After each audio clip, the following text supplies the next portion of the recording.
let us learn today chapter number 10, living creatures, exploring their characteristics. So straight away we will jump to table 10.1, wherein we have to classify certain things into living and non-living. जब हम classify करेंगे ना तो हम अपने आप से compare करेंगे. What are you, living or non-living? Yes, correct. You are living, right? तो 3 कैरेक्टर्स ले लेते हैं. आपके लिविंग होने का रीजन क्या है? You can breathe. सांस अंदर ले सकते हैं, सांस बाहर छोड़ सकते हैं, right? You can breathe in air, right? So now again we can move. We can move, right? We can move our hands, we can move our legs, we can move our neck. So we can move from one place to another as well. So movement is another characteristics of us. Now what else? We grow also, right? तो जैसे आप baby के time में थे छोटे से, वैसे तो नहीं रह गए ना. आपने धीरे धीरे ग्रोथ की है, राइट? आपकी ग्रोथ हुई है धीरे धीरे. तो ऑब्वियसली आप ग्रो करते हैं, तो आप लिविंग बीइंग हैं. तो ये 3 कैरेक्टरिस्टिक्स, ब्रीदिंग, मूवमेंट और ग्रोथ, इनको कंपेयर करते हैं पेंसिल बुक के साथ, राइट? तो पेंसिल को देखते हैं. पेंसिल नॉन लिविंग है. Why? Because it can not breathe. Book भी नॉन लिविंग है, right? NL for non living. Book भी नॉन लिविंग है. It can not breathe, it can not move, it can not grow like us. Now what about pigeon and plant? तो pigeon और plant क्या move कर सकते हैं? Pigeon move करता है, it flies in the air, right? What about plant? Plant भी move करता है. We will talk about it in a short while. What about breathing? Pigeon can breathe. Plants भी टेक इन एयर करते हैं. We will again talk about it. Pigeon can grow. Yes, जब वो baby pigeon था उससे बड़ा हुआ ना. प्लांट भी छोटा सा सीड होता है और उससे वो ग्रो करता है, right? So both pigeon and plant are living. L for living. Now the question arises for car. देखिए, कार ब्रीथ नहीं करता. We all know that. Car breathe नहीं करता, कार ग्रो नहीं करता, but car can move. So is car living? Not at all. Car is not living. It can move from one place to another, but can it move on its own? No, it cannot move on its own. आप गाड़ी को चलाते हैं तभी गाड़ी एक जगह से दूसरी जगह चलती है, वरना गाड़ी खुद से नहीं चल सकती, राइट? ऑटोमेटिक भी होती है गाड़ी, तो आपने उसको ऑटोमेशन की क्षमता दी होती है. तो car can move but it is not a living being. Now let us jump to the next page, जहाँ पे हम एक कैरेक्टरिस्टिक जो कि है मूवमेंट, उसको कंपेयर करते हैं प्लांट्स में. तो देखिए, प्लांट्स जो है वो मूव करते हैं. मैंने आपको बोला था प्लांट कैसे मूव करते हैं. प्लांट यहाँ से वहाँ भागते थोड़ी ना है. प्लांट की मूवमेंट अलग होती है. For example, have you ever seen a bird converting into a flower? But कैसा होता है? पेटल्स सारे इकट्ठे होते हैं, और जब फ्लावर में ब्लूम करता है, ब्लूमिंग होती है ना, तो पेटल्स कैसे बिखर से जाते हैं, सेपरेट आउट करते हैं. तो वो भी मूवमेंट जो है वो भी प्लांट का एक कैरेक्टरिस्टिक है, लिविंग बीइंग का कैरेक्टरिस्टिक्स है, राइट? तो हम कहते हैं plants move. See, opening of flowers is definitely one of the examples of movement in plants. एक और interesting phenomena है students in nature, that is of insectivorous plants. अब यहाँ पे क्या है? ड्रोसेरा का एग्जाम्पल है. यहाँ पे नोटिस करते हैं, ड्रोसेरा का एग्जाम्पल है. It is an insectivorous plant. इसका ना सॉसर शेप्ड लीव्स है. और अगर आप यहाँ नोटिस करें, मैं दूसरे मार्कर से मार्क करती हूँ, अगर यहाँ पे आप नोटिस करें, यहाँ पे ना प्रोजेक्शंस है, हेयर लाइक प्रोजेक्शंस है. Can you see? सारे लीव्स पे. तो ये प्रोजेक्शंस क्या है ना, इसके ends they are sticky. They are sticky. The ends of every projections are sticky. तो कोई भी अगर इंसेक्ट आता है और इन प्रोजेक्शंस पे कोई भी हेयर पे बैठता है, तो क्या होता है? तो inward folding of those hair take place and the insects gets trapped in it. So it's a trapping mechanism. Insectivorous plants rely on insects for their nutrition. तो insects आती हैं, हेयर लाइक प्रोजेक्शंस पे बैठेगी तो क्या होगा, hair line projections वैसे sticky होते हैं उनके एंड्स, तो वो ट्रैप हो गई और उनके सेंसर्स एक्टिवेट हो जाते हैं and then they just fold inwards to trap the insect. Now there are other interesting insectivorous plants too in the nature. For example, Venus flytrap. तो Venus flytrap में क्या होता है, the petals are like lobed like structure, they are hinged together. जैसे दरवाजे के hinges होती है ना, they are hinged together. And in that lobe like structure, there are again hair projections. Now hair projections जो है उनमें एक ना अलार्म सिस्टम रहता है. जैसे कि इंसेक्ट अगर किसी भी हेयर पे ट्राइकोम्स बोलते हैं उनको, किसी भी हेयर पे बैठती है तो क्या होता है, इनका एक अलार्म सिस्टम ऑन हो जाता है. अगर 20 सेकेंड में, अगर 20 सेकेंड में उस इंसेक्ट ने दूसरे हेयर पे भी उसकी मूवमेंट हुई, यहाँ से यहाँ मूवमेंट हुई पास वाले नेबरिंग हेयर में, तो क्या होता है, एक प्रेशर चेंजिंग सिनारियो होता है पूरे सेल्स में. ये बाद में हम कभी हायर क्लासेस में पढ़ेंगे. तो इसमें क्या होता है, जो लोब्स है ना, वो लोब्स जो है वो बंद हो जाती हैं. तो insects gets trapped inside the lobe. That is Venus fly trap mechanism of insect trapping. Now let us discuss about another interesting insectivorous plant. वो है पिचर प्लांट. पिचर एकदम पिचर की तरह है शेप उसका लीफ, और पिचर प्लांट के अंदर नेक्टर है, स्लाइमी सब्सटेंसेस है, डाइजेस्टिव जूसेस है, जिसकी वजह से इंसेक्ट जो है वहाँ पे ट्रैप हो जाता है और उसका डाइजेशन पॉसिबल होता है इन pitcher plant. So these are the three very interesting examples of insectivorous plants in nature.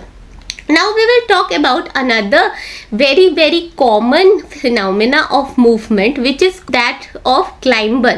Climber के बारे में आपने सबने पढ़ा हुआ है. Now climber has weak stem, right?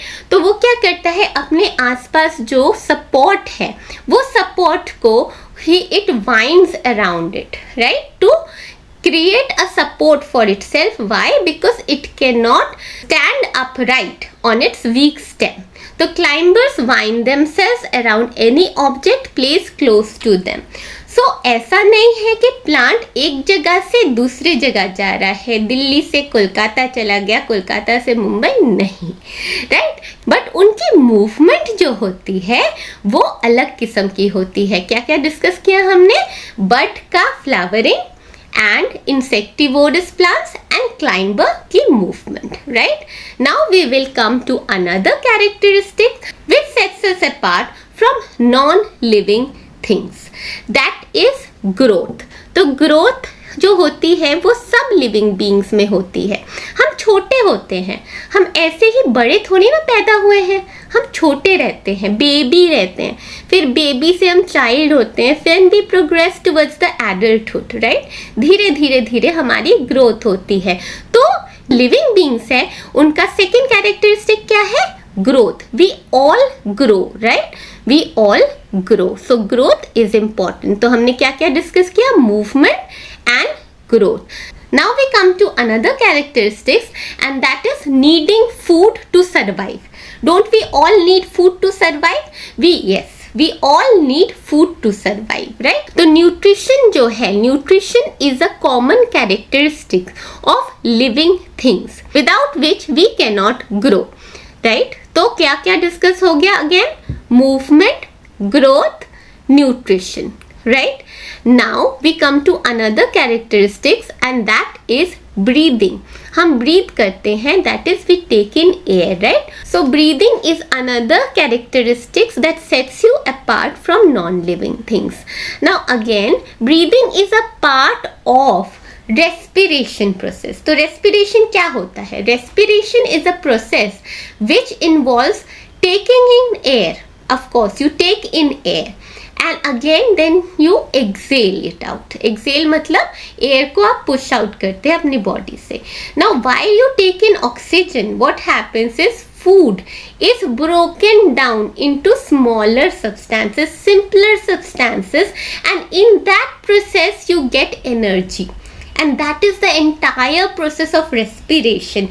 And you know what? Every living thing undergoes this process daily.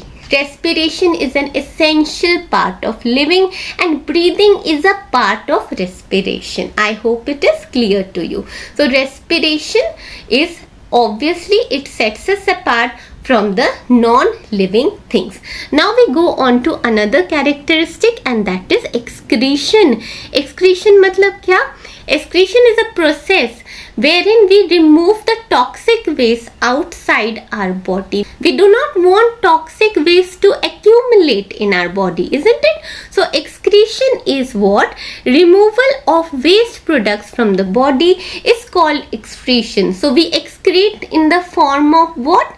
In the form of urine, in the form of poo. We also excrete in the form of sweat. Our sweat, remember, consists of water and salts, right? And urine is also a product of excretion. अभी देखिए फिर से मैं respiration पे वापस जाती हूँ. हमने कहा हम रिस्पायर करते हैं. What about plants? प्लांट्स क्या ब्रीद इन करते हैं? मैंने आपसे बोला था टेबल 10.1 में that plants also breathe. But how do they take in air? Do they have nose? Nose तो नहीं है प्लांट्स के पास, but they have certain small pores on their leaf surfaces which are called stomata.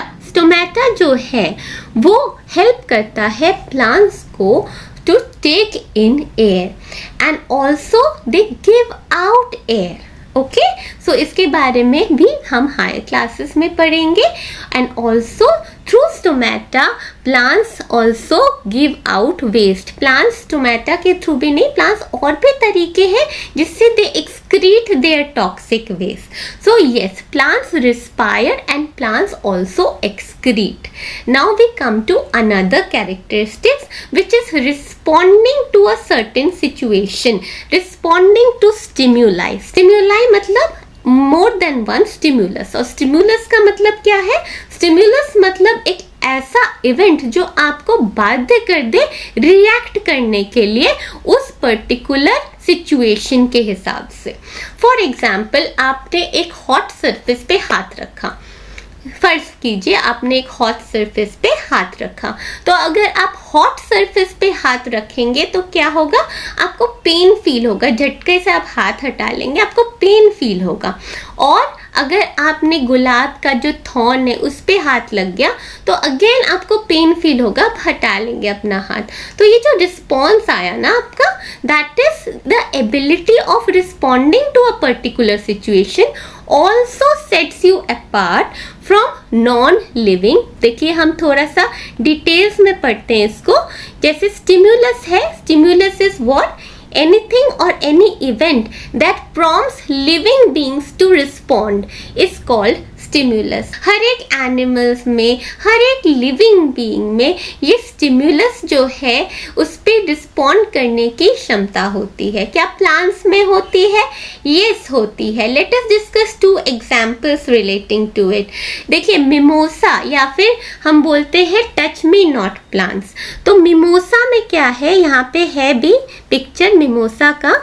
तो mimosa में ये जो leaves है ना, आप देखिए मिमोसा को अगर आप टच करते हैं, लीफ को कहीं भी टच कर लिया, फॉर एग्जाम्पल यहाँ पे टच कर लिया, तो ये जो लीव्स है ना ये क्या होंगी? वो आपस में जो है वो क्लोज हो जाएंगी.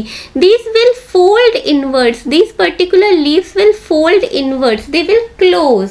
तो ये जो है इसको हम छुई मुई भी बोलते हैं क्योंकि छुई मुई सी है ना, तो इसको हम टच करके ही ये शर्मा जाती है, ये क्लोज कर जाती है, लीव्स आपस में ऐसे फोल्ड हो जाती है. तो ऐसा ही एक एग्जाम्पल स्टिम्युलस वाला है इंडियन गूसबेरी का, विच इज आंवला. तो मिमोसा हमने डिस्कस कर लिया. The plants fold their leaves when we touch them. Now what about Indian gooseberry और आंवला? अगर आंवला की बात करें तो सनसेट के बाद ये लीव्स जो है they close. After sunset, the leaves will come together and they will close. So they are hence called sleeping leaves. So sleeping leaves of amla and the closing leaves of mimosa are perfect examples of plant responding towards stimuli. Now we go on to the next characteristic, which is reproduction, the ability to reproduce. Reproduction का क्या मतलब है? Reproduction का मतलब है कि the process of producing new ones of one's own kind, यानी कि आपने प्रोड्यूस किया बेबी, तो जो बेबी है आपने कैट तो प्रोड्यूस नहीं करना, आप ह्यूमन बीइंग्स है, you will produce human being of your characteristics, right. But अगर डॉग की बात करें, डॉग ह्यूमन बीइंग्स नहीं प्रोड्यूस करता, डॉग पपी प्रोड्यूस करता है, cat kitten produce करता है, so they are of your own kind and you reproduce and that is why life on earth is continued. अगर living beings reproduction की क्षमता उनमें नहीं रही तो फिर life will discontinue. एक टाइम के बाद जो life है वो थम जाएगी, वो खत्म हो जाएगी. So reproduction is an essential part of living beings and it is very very necessary. Why? Because we need to continue life. It is necessary for continuation of life. Next phenomena that we are talking about is death. All living beings, they are born and they eventually die. So eventually die का मतलब क्या है? These all characteristics that we have just learned, उनकी जो characteristics है, ये सारी characteristics अगर कोई living being show नहीं करता अभी, और resources होने के बावजूद ये जो सारे characteristics है हमने जो अभी पढ़ी, वो लिविंग बीइंग अगर शो नहीं करता है, इसका मतलब अभी वो लिविंग नहीं है, अभी वो डेड है. अगर वो लिविंग थिंग जो है मूवमेंट नहीं शो करता, ब्रीद नहीं करता, रिस्पायर नहीं करता, एक्सक्रीट नहीं करता, अगर स्टिम्युलस के प्रति रिस्पॉन्ड नहीं करता, ये जो सारे हमने कैरेक्टरिस्टिक्स पढ़ी है, तो the thing is considered dead. So let us mark, when a living being is not able to exhibit all of the above mentioned characteristics जो भी हमने पढ़ी है, despite the availability of all resources. resources क्या होती है हमारे पास? Basic living के लिए हमें चाहिए फूड, एयर, वाटर. तो ये सारे resources रहने के बावजूद भी अगर लिविंग बीइंग ये सारे कैरेक्टरिस्टिक्स शो नहीं करता है जो हमने डिस्कस की है, then that is not alive, that is in fact dead. तो हमने क्या क्या कैरेक्टरिस्टिक्स पढ़ी है? हमने पढ़ा है कि living beings show movement, right? हमने पढ़ा है living beings show movement and they also need food, right? They also need food and they grow as well. They respire, they reproduce, they excrete and they respond to stimuli and eventually die. ये सारे characteristics sets us apart, sets any living thing apart from non-living. Now the question arises, is seed a living or non-living thing? Why? So let us discuss it in the next video. Happy learning students. Bye bye.